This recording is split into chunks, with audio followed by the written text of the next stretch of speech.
court, you have the opportunity to present your side of the story. And when there is money involved, when somebody is asking for money, and there was an enormous amount of money attached to this lawsuit,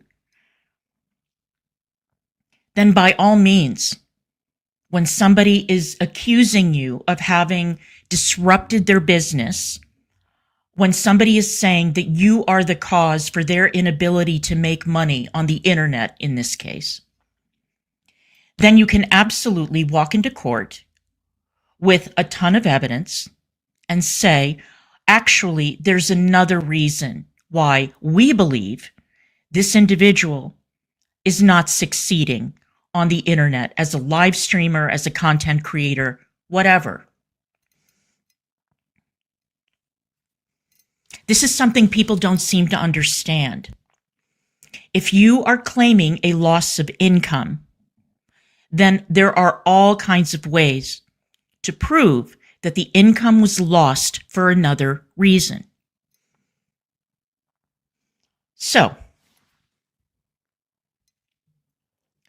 one of the things that Maxwell did was he added into the complaint issues that had been raised in the lawsuit that was filed against me individually, I guess in 23.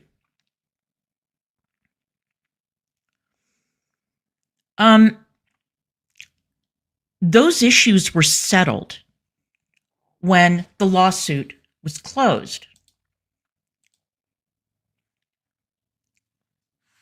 Those issues were settled, but for some reason, Maxwell wanted to drag it all back up. Well, he opened a door. What he didn't realize was that he opened a door. And it was a door that we were going to walk through with boatloads and boatloads and boatloads of evidence. I'm going to show you some things this evening. I was going to play some video clips, but I'm not going to because, quite frankly, they're nauseating. They are offensive and infuriating. So I will refrain from playing those video clips. Everything from incredibly sexist, disgusting insults leveled at me personally, to all kinds of comments about our sex life, comments about our family, comments about things that were intensely personal. There were so many lies that were told, so many lies, which I won't go into now. If I have to do a part 2, then I will do a part 2. But all that aside, that was all internet bullshit. The thing that we could not tolerate, and the thing that we could not let go of, and the thing that we have been swallowing, the anger that we have been swallowing ever since the first settlement, was the fact that he got away with interfering in our family. He decided that he was going to take it to the next level.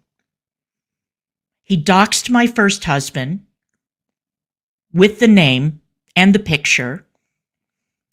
He doxed my other ex incorrectly. It was a failed dox.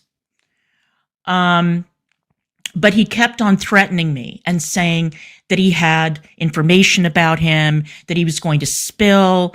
And he was saying that he was going to invite him onto his channel. You know, we've seen this before, right? We've seen how people infiltrate your personal life and speak to people from your personal life in order to get views and money and all that shit, right? It's become all too common around these parts.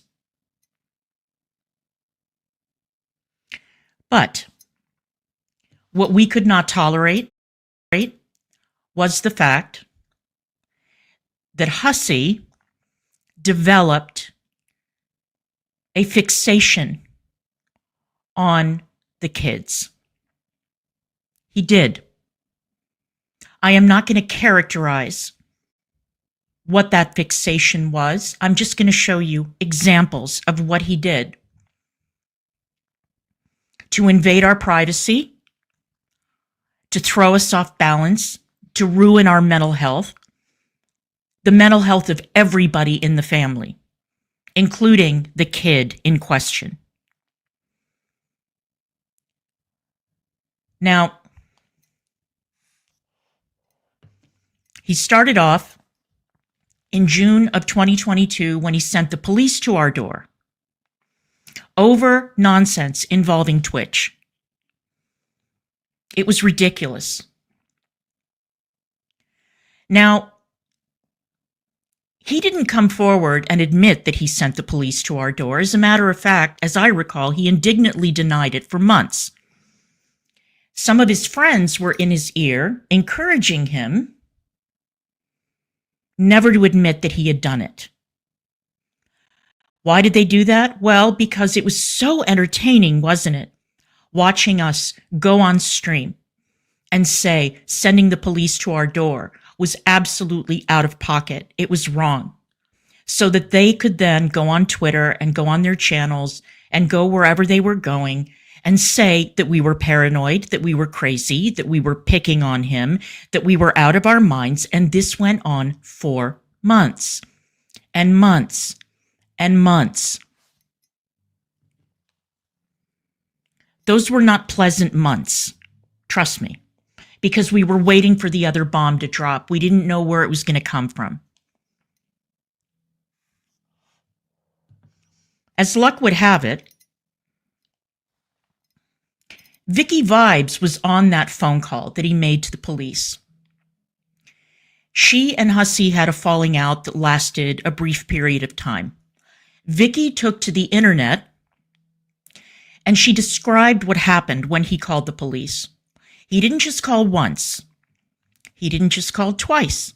He kept calling and calling and calling and calling and getting increasingly enraged with the dispatcher, who, may I remind you, is a dispatcher for a very, very small town with a massive drug problem and a crime problem.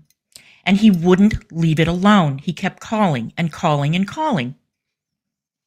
Until finally, and the dispatcher kept on saying to him, this is not something that we handle, basically trying to put him off, right? Eventually, they sent a cop to do a wellness check. That's what the dispatcher finally gave in and said, fuck it, I'll do a wellness check.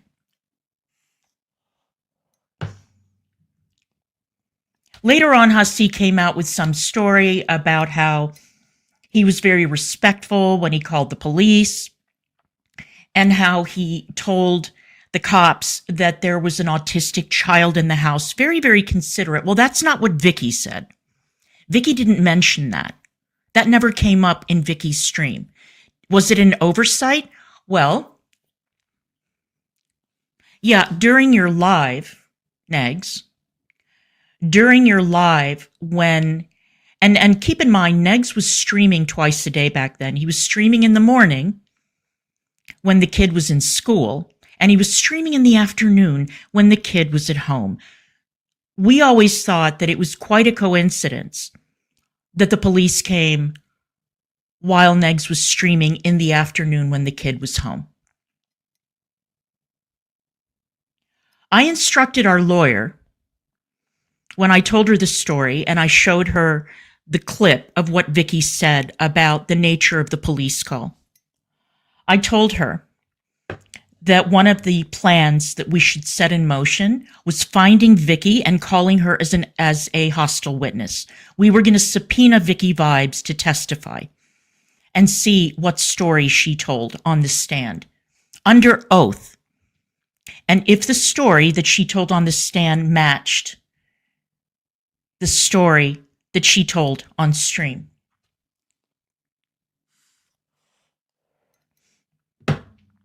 So yeah, Vicky was Vicky was going to be called as a witness eventually.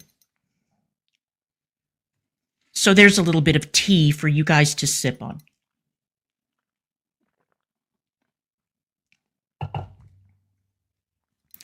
Negz and I were going to go bare knuckle on this one. And I spent months and months and months and months preparing, gathering evidence. I had excellent, excellent help from some, by the way, some very unexpected quarters, may I add, who diligently beavered away to send clips, screenshots, all kinds of stuff. And with somebody like him, it's very, very challenging because he has lost so many YouTube channels that trying to gather all the evidence that we were going to present in court was a lot. But let me tell you, there's some very, very determined, very loyal, and very angry people out there who saw what happened and didn't appreciate it. Because this went on for a very, very, very long time. And the cameras were rolling. And people were clipping and downloading. And they were kind enough to send me whatever they had. So I was like the conduit, screening everything. I've got Google Drives full of evidence of his behavior, of what he did to us, what he did to our family. Now,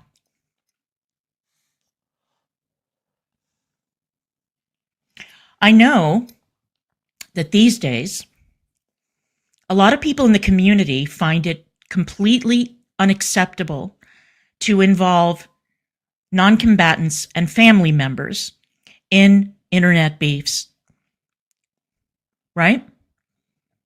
At least most of the time. When it comes to us, nobody seems to give a shit. I don't care. I am going to show you what happened. Now, I'm going to show you a couple of screenshots.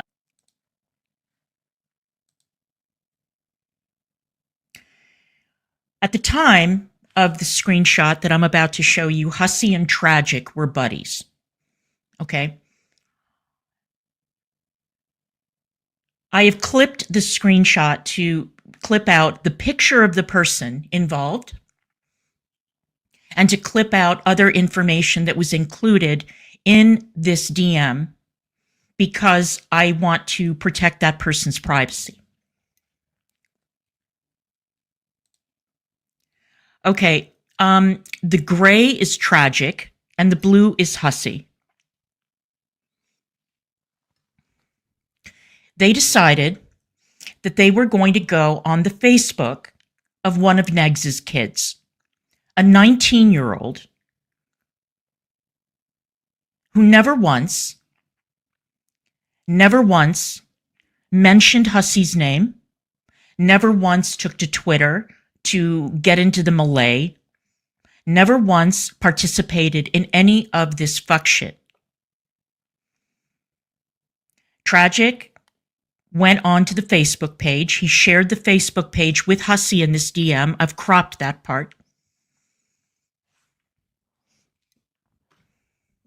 Again, a kid who had nothing to do with any of this. Nothing. Never participated in any of this bullshit. But they decided to go out hunting.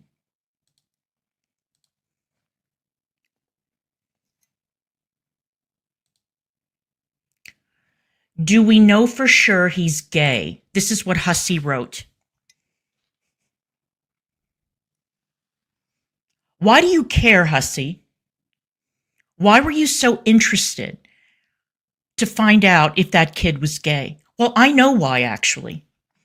I know why he was interested. Because according to Vicky Vibes, what he was going to do was he was going to blast this kid's information all over Twitter.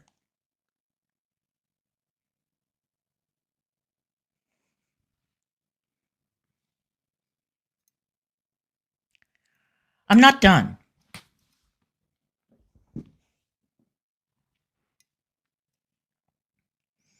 I'm not done.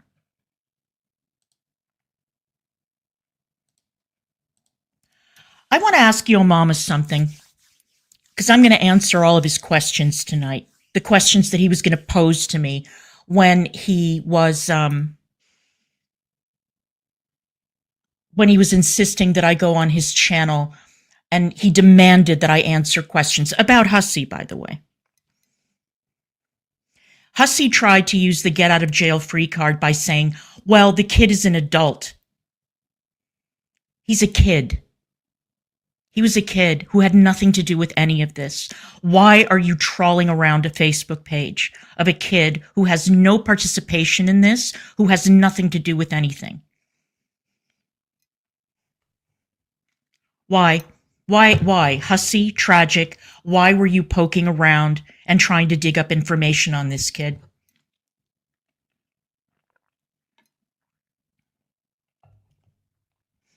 And Hussy will say, oh, it's not a problem because I didn't ever tweet it out. Why were you creeping around on that kid's Facebook?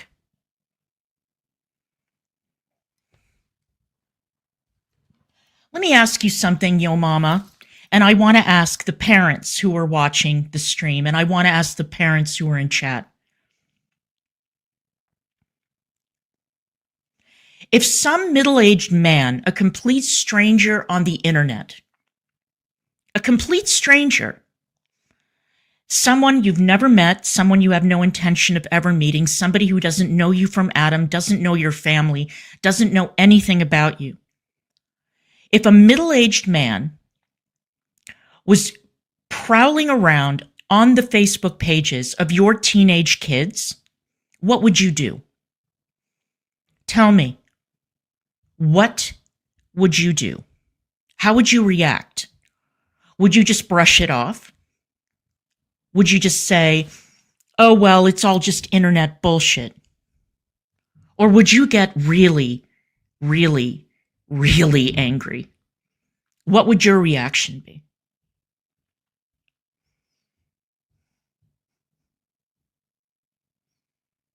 We got very, very angry.